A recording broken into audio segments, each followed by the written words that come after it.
Vamos lá, entrando no ciclo do fluxo, página 237, chegando ao final da leitura aqui desse livro fantástico. Se você sempre quis aprender criatividade, flow, meu filho, estamos lá, fluindo. Vamos começar, sem mais delongas, a ler aqui. Costumávamos acreditar que o fluxo funcionava como um interruptor de luz, que podia ser ligado e desligado. E você está na zona, ou não está. Graças a uma pesquisa feita pelo cardiologista de Harvard, Herbert Benson, e, no entanto, agora sabemos que o fluxo é um ciclo de 4 etapas e cada etapa é sustentada por mudanças diferentes e precisas na função cerebral.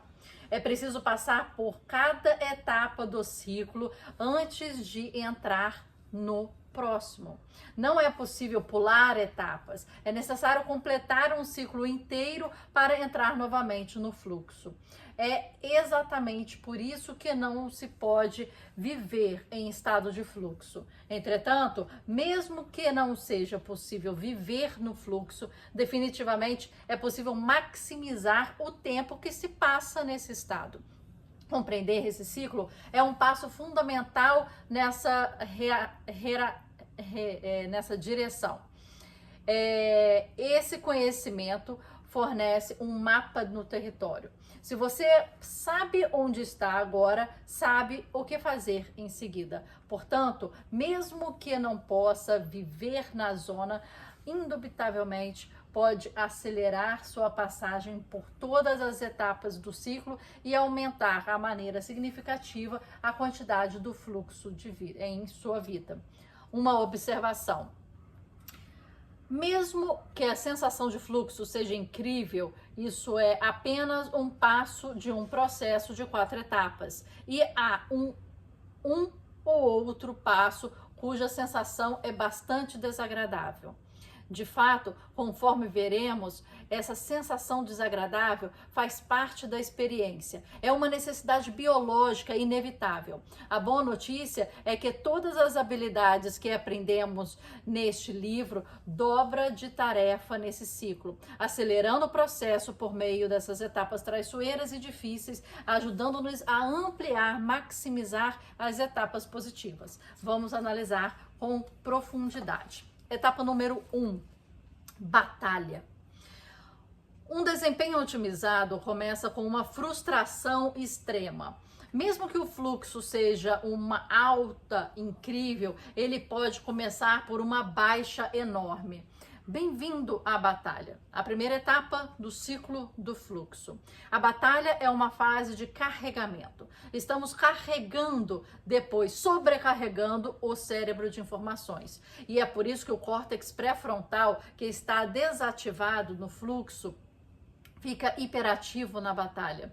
Nessa etapa, estamos aprendendo. Precisamos que a mente consciente adquira habilidades e informações. Porém, isso significa que o crítico interno silencioso durante o fluxo, infelizmente, pode estar falando alto durante a luta. Então, aperte o cinto. Eis o porquê. O fluxo é elaborado ao redor do processamento automático, mas a automatização exige esforço. Ele domina habilidades de forma lenta e consciente, antes que o cérebro possa executá-las sem falha e de maneira consciente. O processo inconsciente sem falhas é um dos motivos pelo qual o fluxo é fluido. Quando o cérebro sabe o que fazer, ele faz. Mas primeiro temos que aprender o que fazer, que é o que acontece na luta. Para um escritor, batalha é quando você está dominando o assunto, conduzindo entrevistas, lendo materiais relevantes, fazendo esboços de capítulos, socando o chão, porque os capítulos estão uma droga, diagramando possíveis estruturas de enredos nas paredes recém-pintadas dos escritórios com canetas marca-textos vermelhas, porque é burro demais para guardá-las na porcaria da sua cabeça. Ou talvez apenas eu seja assim. Para o engenheiro, uma batalha significa delinear um problema, definir condições de contornos, projetar modelos matemáticos, pesar possíveis resultados e coisas do tipo. Para um atleta, adquirir habilidades pode ser uma batalha. No futebol americano, é o caso de um wide receiver que aprende a correr rotas precisas. Depois aprende a usar o corpo para bloquear os adversários e mais tarde a fazer uma captura com uma só mão durante a passagem de bola. O fluxo, por sua vez, é o que acontece quando todas as habilidades automatizadas se juntam em um só momento de glória, do tipo a pegada do ano. Durante esse processo, coisas agradáveis são praticamente inevitáveis. A batalha tem a ver com o aprendizado, mas a memória de trabalho é um recurso limitado. Quando adquirimos 3 ou 4 informações novas, o espaço fica esgotado, estamos encurralados. Tudo o que tentamos incutir posteriormente produz um sentimento de frustração. E como o inconsciente adora ter muitas informações com as quais trabalhar, você realmente precisa se forçar até o limite da sobrecarga para maximizar o processo. Na batalha, redescobrimos aquela lição permanente do desempenho máximo. Nossas emoções não significam o que pensamos que significam. A etapa é frustrante propositalmente. Para a maioria das pessoas, a frustração é um sinal de que estão indo na direção errada, que é hora de parar, repensar e reagrupar. Porém, na batalha, a frustração é um sinal de que você está indo na direção correta. Assim, a vida flui. Continue. É por isso que esse livro começa com a tríade motivacional do impulso, determinação e objetivo. É por isso que passamos tanto tempo no aprendizado e na criatividade. Sem essas habilidades, empacamos na batalha. E é isso que é o problema. O fluxo, na verdade, redime a batalha. É nossa recompensa por todo o trabalho árduo. O psicólogo Abraham Maslow, que chamava o fluxo por seu antigo nome, experiências no auge, explicou isso dessa forma. A experiência no auge é sentida por um momento de autoavaliação e autojustificativa. Ela é sentida como uma experiência altamente valiosa, inclusive valiosa de uma forma única. Por vezes, uma experiência tão incrível que a mera tentativa de justificá-la reduz sua dignidade e seu valor. Na realidade, muitas pessoas acham essa experiência tão fantástica e elevada que ela não apenas se justifica, como também justifica vivê-la. Experiências no auge também podem fazer a vida valer a pena por ocorrerem eventualmente. Elas dão sentido à vida em si, provam que vale a pena. Levando para o lado negativo, eu poderia supor que experiências no auge ajudam a evitar o suicídio. No entanto, se você não consegue lidar com a frustração da batalha, não pode ter acesso ao fluxo, e isso significa que não pode redimir o sofrimento da luta. Esse sofrimento dá as caras independentemente de a batalha durar milissegundos ou meses. Em termos neurobiológicos, o fluxo surge momentos depois de nossos sentidos detectarem um aumento sério de relevância. Informações novas e cruciais estão sendo derramadas no cérebro. Se você não sabe como lidar com esse influxo, se está triste, estressado, o resultado pode ser a frustração e a sobrecarga. Se a situação é perigosa, esse influxo de informações pode se tornar estresse traumático e impotência presumida. No entanto, se esse influxo chega e se você treinou para esse momento e automatizou as respostas, o cérebro decide revidar. Essa decisão é parte da luta da expressão, não há muito tempo descrita como lutar ou fugir. A nomenclatura não é mais apropriada, uma vez que o trabalho realizado por Andrew Huberman, neurocientista de Stanford, e que tem aquele podcast que a gente indicou para vocês, com o nome dele, revela que lutar e fugir são, na verdade, respostas diferentes produzidas por regiões distintas do cérebro. Na parte da luta, o sinal é gerado pelo cérebro do tálamo. A estação retransmissora do cérebro. Quando ativada, vivenciamos um paradoxo. A sensação que temos é de frustração, mas nós a adoramos. Seres humanos, autorizados a estimular qualquer região do cérebro, bombardearão esse local repetidas vezes. Por quê? Por quê? Não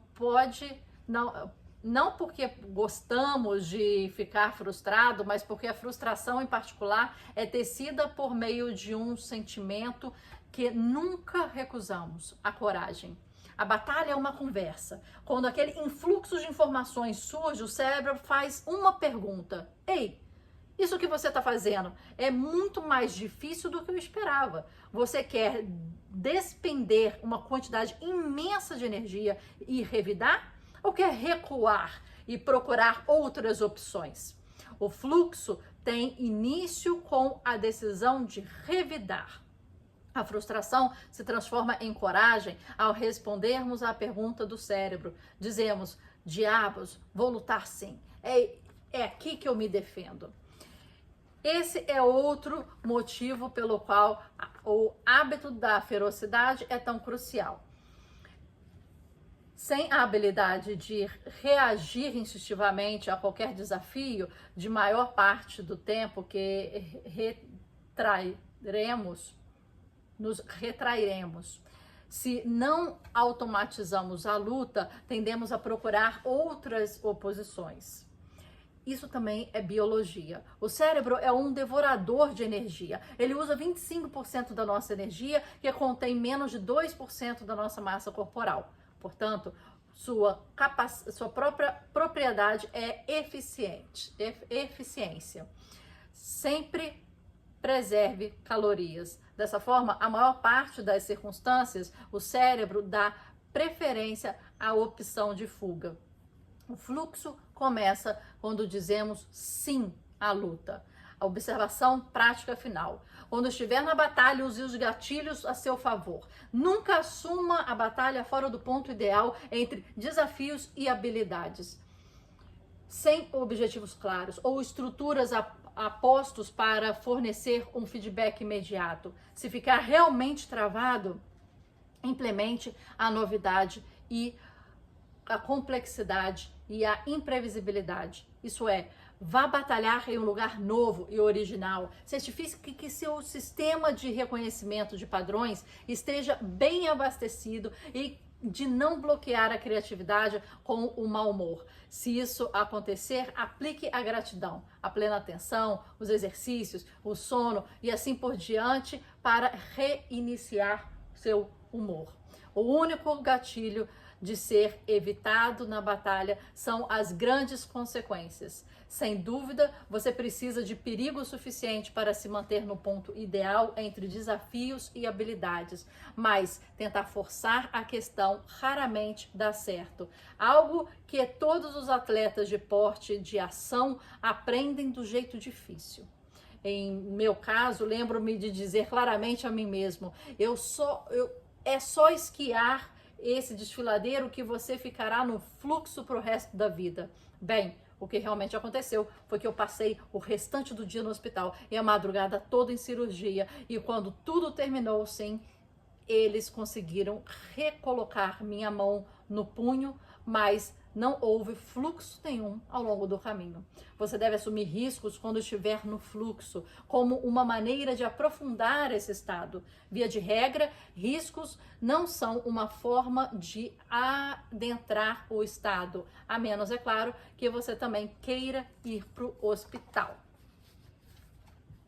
O que acharam até aqui? Terminamos a etapa 1. Vamos ler agora a etapa 2. Continuamos aqui na página 242. Etapa 2, liberação. A etapa 2 do ciclo é a fase de liberação. Durante a batalha, o córtex pré-frontal fica hiperativo. Ele está trabalhando com afinco para resolver um problema. Na liberação, queremos relaxar e esquecer. O objetivo é afastar a mente do problema. Isso nos permite passar a responsabilidade de processar as informações do consciente para o inconsciente. A atenção executiva se desconecta e a rede de modo padrão assume seu lugar. A liberação é um período de incubação. Ela permite que o sistema de reconhecimento de padrões do cérebro rumine o problema durante um tempo, enquanto você faz outras coisas. Que outras coisas? Para a liberação, pesquisas mostram que atividades físicas leves funcionam melhor. Faça uma viagem longa de carro, construa aeromodelos, trabalhe no jardim, toque violão, gosto de desenhar, fazer trilhas, ler. Sabe-se que Albert Einstein gostava de andar de barco no meio do Lago de Genebra. Infelizmente, Einstein não sabia nadar e não era lá muito bom marinheiro. Como a região é propensa a tempestades inesperadas, com frequência ele era resgatado no meio daquele lago. Entretanto, a liberação de navegar era tão importante para seu processo de trabalho que ele escolhia correr esse risco de se afogar em vez de desistir. Além disso, use a etapa da liberação como um momento para utilizar o método MacGyver. Programe sua etapa de liberação tanto para afastar a mente do problema, quanto para ajudá-la a resolver esse problema. Isso também dá aos durões, aquele que nunca querem parar de trabalhar, um motivo para uma pausa. Com esse método, você descobre que ao retornar à tarefa, estará muito mais longe do que estava antes de parar. 3 lembretes. Primeiro, não se esgote durante a liberação. A etapa exige que, por hora, você afaste sua mente do problema. Mas será necessário energia para mergulhar novamente nela mais tarde. Se ficar esgotado com exercícios pesados, por exemplo, você precisará comer e dormir antes de recomeçar. Número 2, ver TV não dá certo. A liberação necessita de ondas cerebrais para a faixa alfa, mas o córtex rápidos do televisor ficam nos puxando de volta para o beta. O terceiro, nem todas as batalhas são as mesmas. Quando envolvidos em uma etapa longa de batalha, como tentar escrever um livro, abrir uma empresa ou aprender detalhes sobre a teoria das probabilidades, fazer uma atividade de liberação depois de uma sessão pauleira de trabalho faz sentido. Porém, em situações em que a batalha chega em um instante, quando você vai para um passeio de mountain bike e de repente a trilha fica íngreme e perigosa. Como mudar a batalha para a liberação? Mesmo processo em menor tempo. Você precisa ativar a resposta de luta para entrar no fluxo. Portanto, mude para o modo de ataque. Despenda esforço, estimule o desejo do cérebro de conservar energia. Depois, imediatamente relaxe. Confie em seu treinamento, como dizem os fuzileiros navais dos Estados Unidos. Mergulhe de cabeça no problema. Em seguida, acredite na capacidade do cérebro de descobrir e executar a solução perfeita. Foi por isso que você entrou na batalha, para automatizar os planos de ação. Agora, saia do caminho. Essa é a verdadeira liberação na etapa da liberação. Você está liberando a mente consciente para o inconsciente, para que o inconsciente assuma. Uma observação final prática. A corporificação profunda é um gatilho a se atingir durante a liberação. Esse é o verdadeiro significado de uma atividade física leve. Também é por isso que Zlotov e tantas outras pessoas tem insights durante o banho. Você chega em casa sem ter conseguido resolver um problema no trabalho. Toma um banho para se livrar do peso e a combinação relaxante da água batendo no corpo e a própria mão movendo o sabonete é o bastante para ativar o gatilho e levá-lo à liberação do fluxo. Pronto, vamos ficar até aí, página 243. É muito legal aprender isso aqui. A gente vê que ele tá criando como se fosse um dominó. Ele tá criando uma coisa que é um gatilho de outra, que é um gatilho de outra, que é um gatilho de outra. O importante é entender qual que é o seu, né? Porque aqui ele listou vários, mas qual o seu gatilho primeiro, principal, que você vai fazer assim e vai só verificar se os outros estão andando, né? Então isso é muito importante, porque às vezes é atenção plena, às vezes essa corporificação, às vezes qualquer outra coisa que ele comentou, né? Por questões de motivação, de aprendizado, mas qual é o seu dominó primeiro? Essa que é a pergunta que eu queria fazer, que eu queria responder para mim. Eu vou rever até aqui algumas coisas do livro para ver se eu revejo para mim. Amanhã a gente continua na etapa 3, o fluxo. Então a gente viu aí etapa número 1, batalha, e você dizendo sim, né, a batalha. E etapa número 2, liberação. É quando sai do consciente para o consciente. É liberação, né, da mente, na verdade, né, para o inconsciente poder fluir. E depois o fluxo. Até amanhã. Até a próxima leitura. Obrigada por seguirmos aqui. Estamos quase seus guerreiros. Obrigada aí por todo esse momento. Ainda falta algumas paginazinhas pra gente terminar. Mas se você já chegou até aqui, quero falar muito obrigada. Entra em contato comigo pela inbox do Instagram.